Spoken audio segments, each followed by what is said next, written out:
Bonjour à toutes et à tous, bienvenue sur Vélo Rando, la chaîne de l'évasion. Les premières images de cette rando ont débuté avec le village de Cantobre qui se trouve juste derrière moi. On va gravir le Cosse Noir pour une randonnée qui se déroule entre le Gard et l'Aveyron. Allez, sur notre droite, un endroit que vous connaissez bien, c'est l'entrée des gorges du Trévézel. Actuellement on voit plutôt la vallée, très bel endroit. Il y a 2 vidéos sur la chaîne, je vous invite à les revoir ou à les découvrir.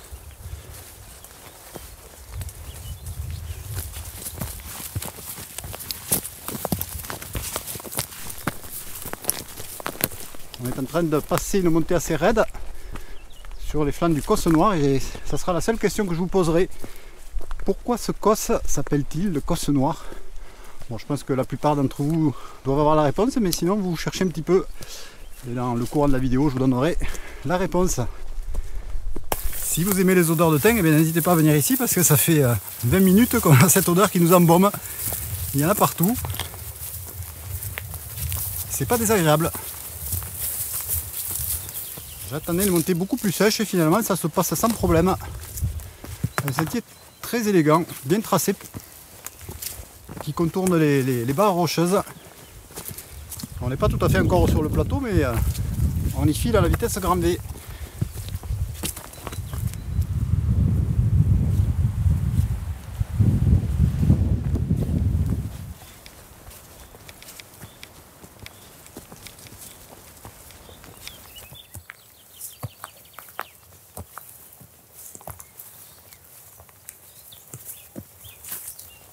Vous venez de voir les gorges de la Dourbie. C'est pas au même niveau que les gorges du Tarn, mais c'est tout aussi joli. Beaucoup moins haut en dénivelé. Il y a quand même de belles falaises.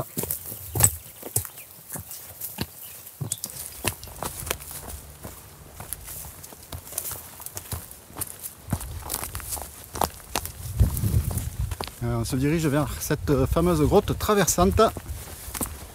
Ce sera la première de la journée. Je pense qu'on n'en est pas très loin. Alors tu tapes à la porte d'entrée. Il n'y a plus de porte. Personne ne va venir nous ouvrir. Ça fait vaguement penser à des caves fromagères, cette installation. Alors pourquoi une grotte traversante? On va quand même se munir de l'éclairage. Je vois de la lumière. Oui, parce qu'au fond il y a une meurtrière. Et en fait on est sur un aplomb rocheux. Et la grotte elle va traverser tout simplement cet aplomb rocheux, hein, de part et d'autre, sur une dizaine de mètres. Alors la traversée sera rapide, c'est très court, mais c'est à la fois c'est un peu original. Voilà, parce qu'on a quoi, 10 mètres à tout casser. Et on se retrouve de l'autre côté de la falaise.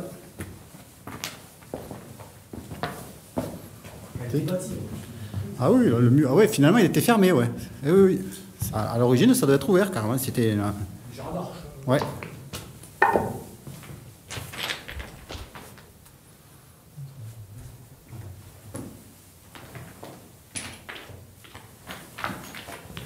Donc, je pense que c'était plus pour du bétail qu'autre chose. Hein. En tout cas, c'est original.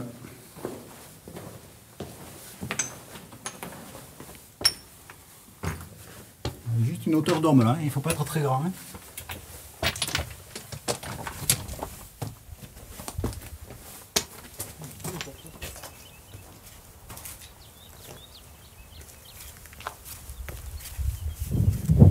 Allez, première grande vue de la journée, on a un promontoire qui nous attend et c'est vraiment juste magnifique.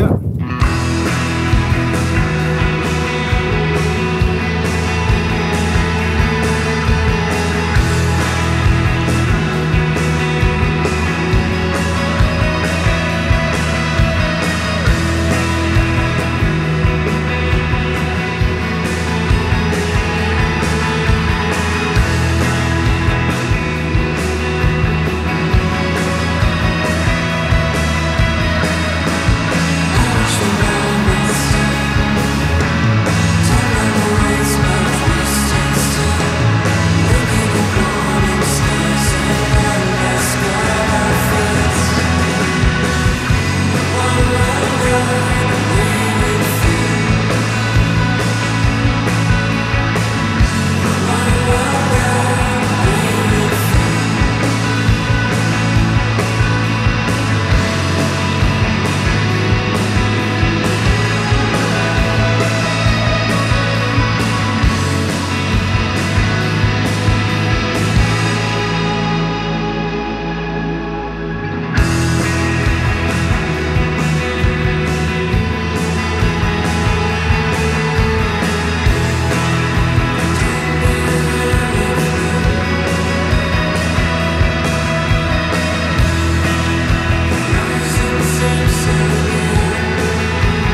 Là, voilà le Cosse Noir, bien pelé par endroits et bien boisé dans d'autres endroits.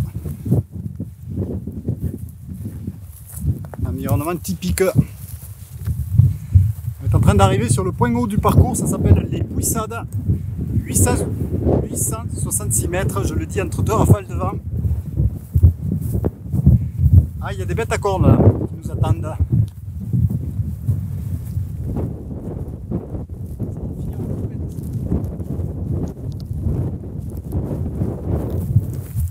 Allez, contournement effectué, on n'a pas embêté ce troupeau de vaches. Et donc on arrive sur notre point haut. En fait, bon, c'est vrai que le point haut il est un petit peu écrasé donc. Mais quand même, on a de la vue qui porte assez loin d'ici.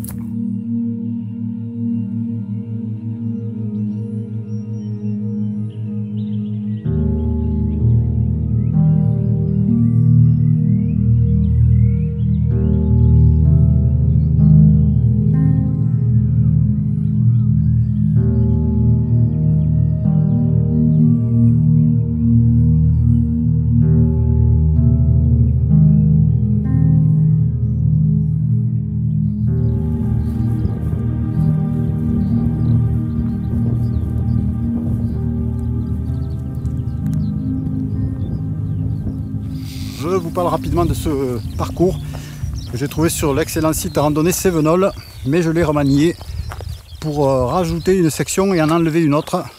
La section rajoutée, ça sera du Bartas dans quelques minutes.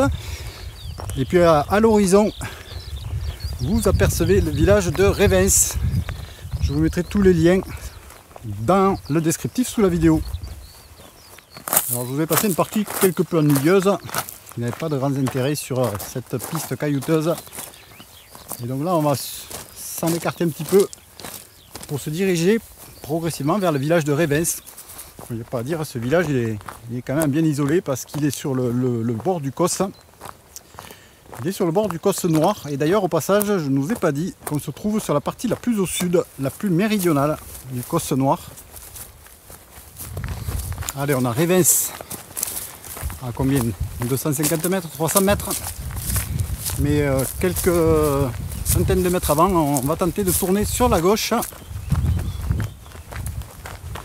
pour dégoter un accès sur nos falaises, histoire d'aller voir quelques grottes et autres curiosités. Ça sera la section Bartas, je pense. Voilà, normalement on devrait plus se rapprocher du village davantage, à moins que notre expérience Bartas ne tourne au vinaigre. Donc on va prendre sur la gauche, on va quitter le monde de la piste pour encore une sente bien visible, mais je ne sais pas si ça va durer.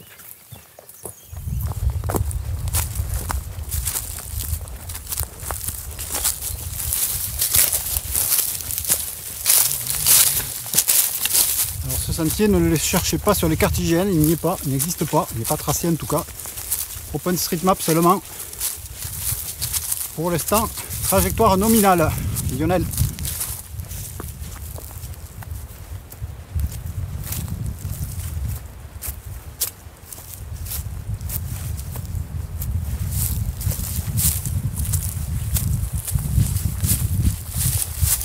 Alors ça sera très dur de vous montrer. Alors je ne sais pas si c'est un aven, une grotte, ou en tout cas une grotte difficilement accessible. On a un beau trou là. Ouais. Oula. Je sais pas. Il s'est bloqué le caillou mais on l'entend pas s'il est tombé. Et donc on va tenter de découvrir d'autres curiosités comme ça, mais celle-là on va pas y rentrer parce que ça donne pas envie. Bon, surtout qu'on n'est pas équipé, on n'est pas spécialiste de spéléo, donc c'est clair que c'est inaccessible pour nous. On a même des vautours, je crois, non? C'est pas un vautour au-dessus de ta tête? Si, c'en est un, ça. Ouais, c'est un vautour. C'est le royaume ici encore une fois de plus. Dès qu'il y a des falaises, regardez-le. On commence à nous voyer. C'est le début du Bartas. Je crois que j'ai peut-être une grotte, mais c'est pas sûr. Hein. Je vois comme une entrée, mais je sais pas. On va aller voir ça. Oui, une cavité, une entrée. Ouais, c'est une grotte que j'avais notée sur mes calepins. Alors, ouais. Je sais pas si on va vraiment s'y engager, un tout petit peu peut-être. Mais bon. Allez, je m'engage dans cette grotte. Je sais pas si elle avait un nom, je suis pas sûr. Mais je pense que j'irai peut-être pas très loin, parce qu'elle a l'air bas de plafond. J'ai pas envie de ramper dans tout ça. Alors, est-ce que ça s'ouvrirait un petit peu? Bon non, hein, ça va pas loin. On a un petit peu oublié Lionel parce que c'est juste... alors peut-être il y a quelque chose, mais alors il va falloir ramper. Donc je laisse tomber. Je vais pas explorer ça davantage. C'est pas la peine. Ouais, c'est trop bas de plafond. Bon, on va essayer d'en trouver une meilleure. Je vais essayer de trouver quelque chose de mieux, un petit peu plus loin. Il y en avait normalement une qui est plus grande. Là, c'est vraiment une grotte pour nains. Et encore. Ouf! Je me tape la tête.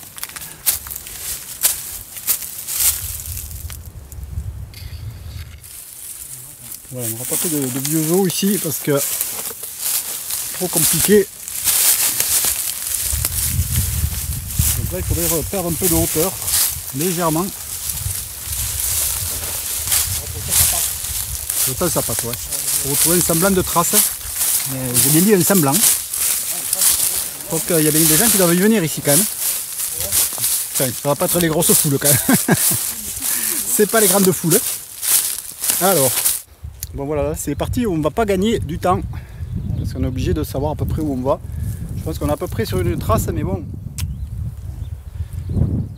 Alors, est-ce qu'il faut aller sous les falaises? Parce que là, c'est pas clair hein, quand même. Je sais pas du tout. Alors, pour l'instant, on avance, mais c'est pas trop. Je vois quelque chose qui descend, moi aussi. Ça m'attire un peu le regard. Mais est-ce que c'est réel ou est-ce que c'est les pluies qui ont fait ça? Est-ce que c'est la trace? On est quand même sur notre parcours là. Pour l'instant, on ne le quitte pas.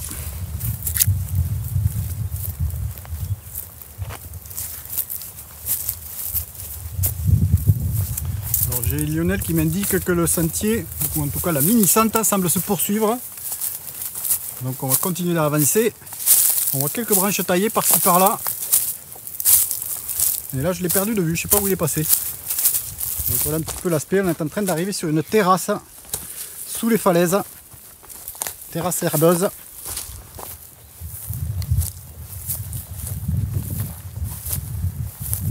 Alors... De quoi? Ah oui, oula, ça devient plus montagnard le terrain.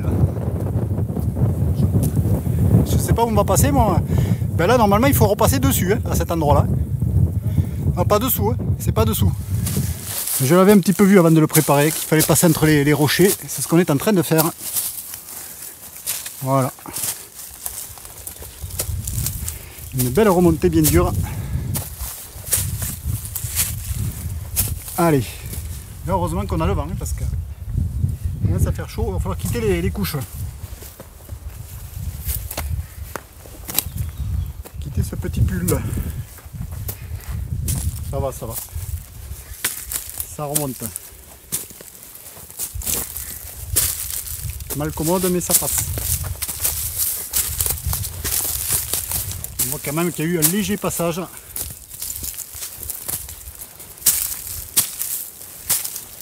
Et là on va dépasser les falaises. Hein. On est arrivé au-dessus.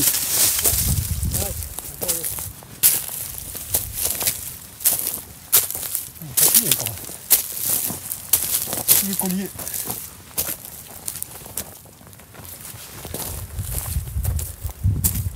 Partie très mal commode.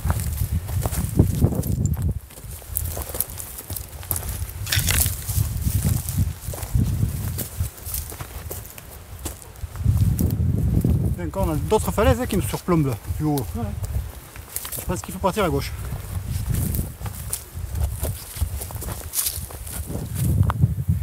On a trouvé notre petit paradis boisé et sauvage, comme on aime bien de temps en temps. Là, c'est sûr qu'ici vous ne rencontrerez pas grand monde, ça c'est évident. Il y en aura moins qu'à Cantobre.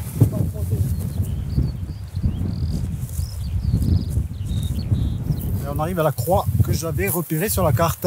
Tout va bien. Voilà, on surplombe les falaises. Et là, ce qu'on va faire maintenant, on va aller au bout de cette arête et on va tourner à gauche pour redescendre à nouveau sous les falaises et pour se rapprocher de nouvelles grottes, j'espère plus grandes.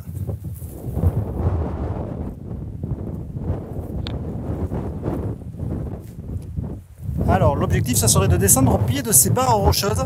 Donc je pense qu'on va aller chercher ce muret là-bas. Et essayer de trouver quelque chose qui nous amène vers le bas. Encore un sentier.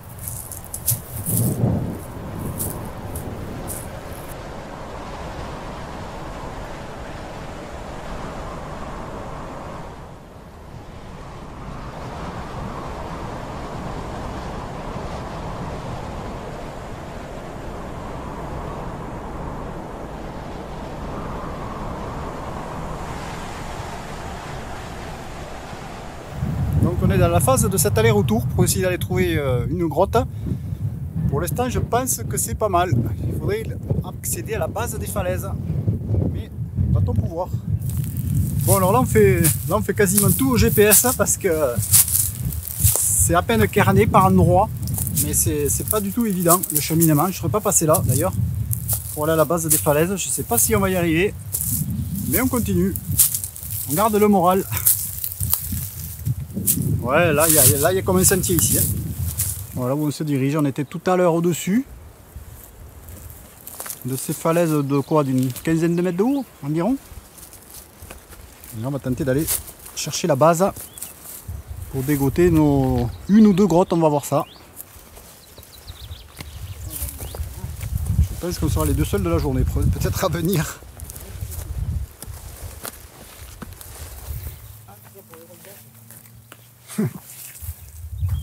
C'est la partie qui arrive qui m'inquiète un peu là. Je ne sais pas sur quoi on va déboucher. Est-ce qu'on va déboucher sur un apic? Vous êtes bien sur Vélorando, la chaîne de l'évasion. Si vous aimez nos vidéos, eh bien n'hésitez pas à vous abonner si ce n'est pas déjà fait. Et bien entendu, vous placez des pouces vers le haut et des commentaires. On se fera un plaisir de vous répondre. On continue cette exploration.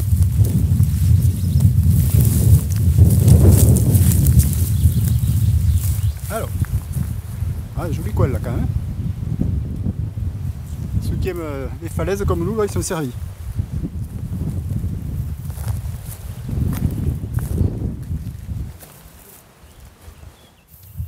Allez, on arrive à proximité. Pour l'instant, sans encombre. C'est presque plat même, ça surprend. On m'attendait à un peu plus de vide, mais non. On va pouvoir déboucher sur l'entrée. Voilà. Alors, qu'est-ce que ça donne? On dirait qu'il y a plusieurs entrées déjà. Je comprends pas trop. On dirait deux grottes superposées ou deux entrées. Il y a de la ronce. Une entrée bien bouchée là. Je vais tenter de m'avancer. Allez, tapis de ronce, c'est étonnant. Une ronce comme ça. Première fois que j'en vois. Envahir autant l'intérieur, mais j'ai l'impression que ça aille loin. Ouh là là. Et ben là c'est déjà fini. On aura fait 3 mètres et c'est terminé. Ça rappelle le coin de Frigoul, Lionel, ici. Tu t'en rappelles de Frigoul? Ben, si vous ne le connaissez pas, Frigoul, je vous mets un lien en haut à droite pour le rencontrer. Bon, malheureusement il était mort quand on est allé visiter sa grotte. Mais le secteur est vraiment magnifique. Encore plus beau qu'ici même. Alors, cette deuxième entrée, est-ce qu'elle est prometteuse ou c'est rien du tout peut-être? Il n'y a rien. Ah ouais, c'est vraiment de la petite grotte, hein. Il n'y a rien du tout.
Alors, très heureux d'avoir trouvé cette grotte un petit peu particulière.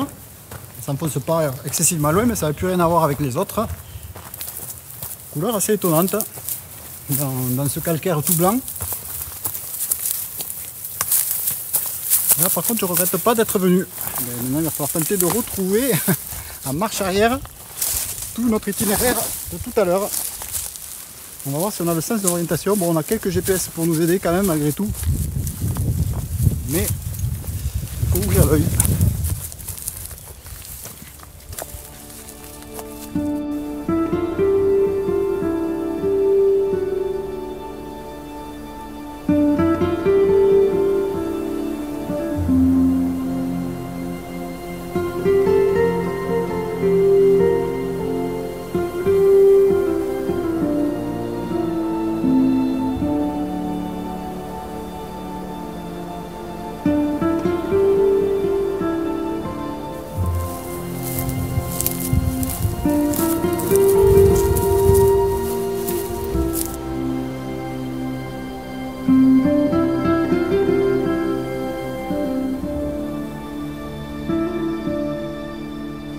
Et voilà, on va frôler ce hameau de Revens, c'est même un village d'ailleurs. Et ici on est dans le Gard, si mes souvenirs sont exacts, Lionel. Village Cossenard, avec des toits bien caractéristiques, des belles cheminées.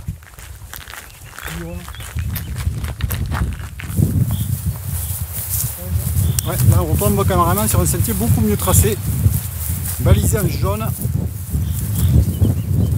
Je profite de mon abri à travers les buis pour vous donner la réponse de ma question. Le Cossenard, c'était très simple en fait, c'est qu'il y a plus d'un siècle, il était peuplé énormément par des pins sylvestres, donc d'où l'aspect noirâtre quand on le voyait de loin. Alors je ne sais pas si c'est une légende, mais on disait que les écureuils pouvaient traverser l'entièreté du Cos sans descendre des branches. Ça prouve donc qu'il y avait énormément de pain à cette époque. Voilà, toujours ces murets caractéristiques. Il a fallu même déplacer des pierres pour faire ça. Et ça permettait d'avoir des champs dégagés de toutes ces pierres. Et puis en même temps, donc ça permettait de faire des séparations. Voilà, donc cette descente, je pense qu'elle est pas mal arborée. Donc il n'y aura pas énormément de vues. Dès qu'il y en a une, eh bien, je vous la montre.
Il aura fallu attendre sur la fin pour avoir les dernières vues un peu plus larges.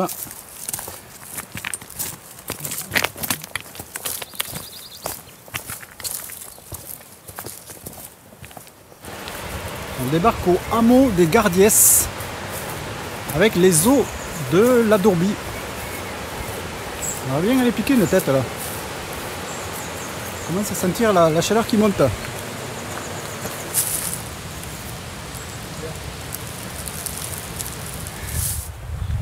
3 km à pied pour entrer à Cantobre. Alors on sera à la fois sur une piste au départ, puis je crois quand même un sentier sur le final.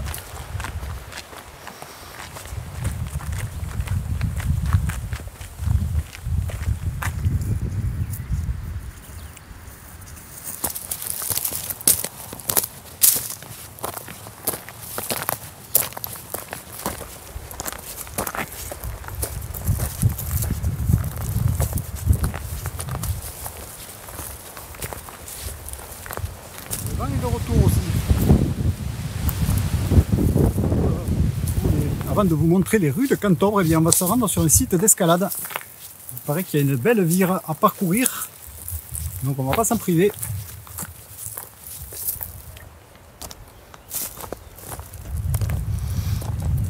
C'est toujours spectaculaire ce village. De n'importe quel endroit qu'on le regarde, il y a perché sur ces rochers.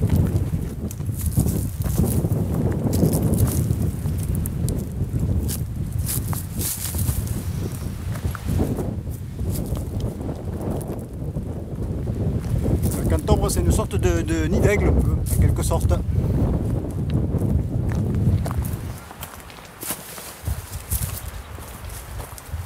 Mais là, on doit arriver au site d'escalade, j'ai l'impression. Ça ressemble un peu à ça, le site d'escalade. Il y aura donc notre fameuse vire. Essayez de ne pas la rater. Ouais, elle est là, la vire. Elle est ici, là, dans l'axe. Alors aujourd'hui, j'ai peur qu'on ne puisse pas vous montrer le grimpeur, parce qu'apparemment, il n'y a pas grand monde qui s'est installé. Alors, nous sommes sur la section conseillée par randonnée Sévenol. Ah, je pense qu'il y a quand même quelqu'un qui grimpe là, non? Je vois des chaussures. C'est un aller-retour sur une vire. On va voir ça. Ah, là voilà, ouais. Des petites mains courantes. Alors, attention ici.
On a encore un peu le même genre de falaise.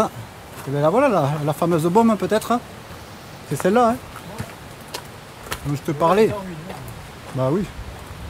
Il manque que la toiture. Et c'est bon. Le mur est tombé.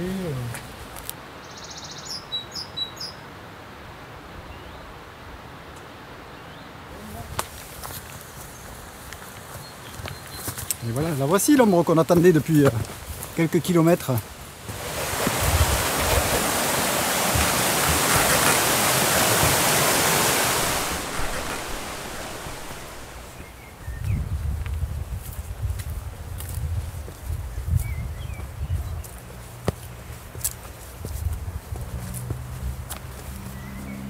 On est en train de remonter vers l'arrière du village de Cantobre.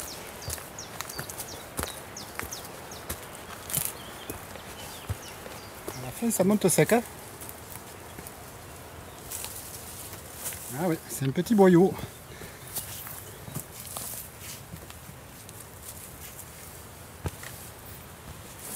On va aller voir la dernière vue sur nos falaises. On était là-bas tout à l'heure, sur cette via ferrata.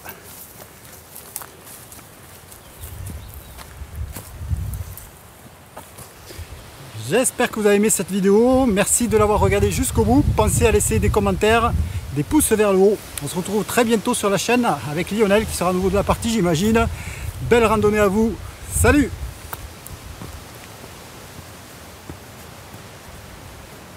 On va vraiment se quitter avec les ruelles de Cantobre, je vous laisse admirer un petit peu ce magnifique village.